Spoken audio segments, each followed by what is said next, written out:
I just wasn't really clear on that. And secondly, on Iran, while you're here, can you explain to the American people why the United States would need to strike Iran to stop them from getting a nuclear weapon if the United States obliterated their enrichment program last summer?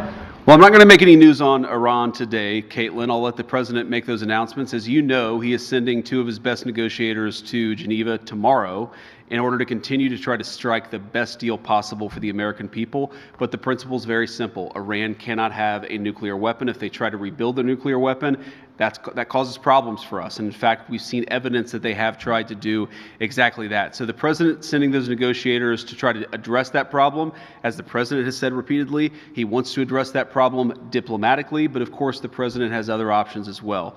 On what we need to see from Governor Walz, I'll say something about that briefly and then turn it over to Dr. Oz.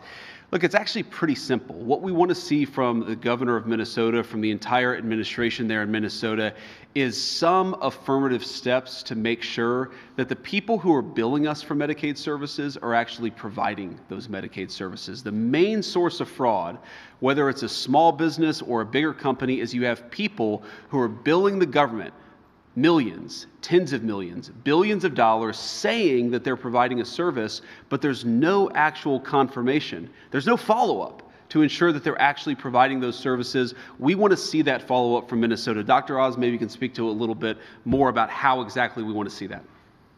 Let me combine both these questions. So on December the 7th, we sent a letter to Governor Walz asking for a corrective action plan, which is a mechanism for us to extract from the state what they think they can do to fix the problems. The answer we got back at the end of the month, which is what the deadline was inadequate.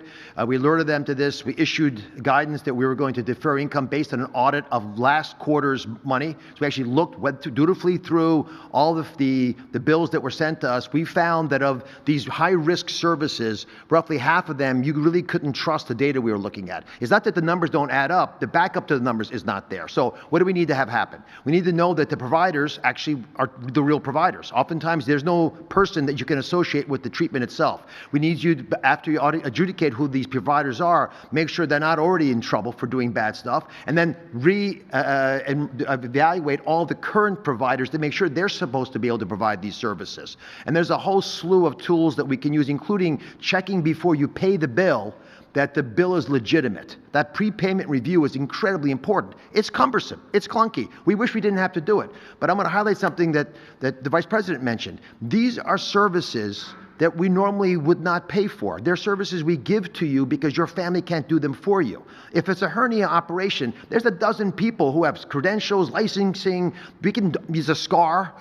But if your service is transporting you to the doctor's office and you can't tell me who actually drove the car and why they billed so much and did the patient even go to the doctor's office, then we have to do our job, which you would want us to do. If you like this video, then like, share and subscribe to Mirror Now.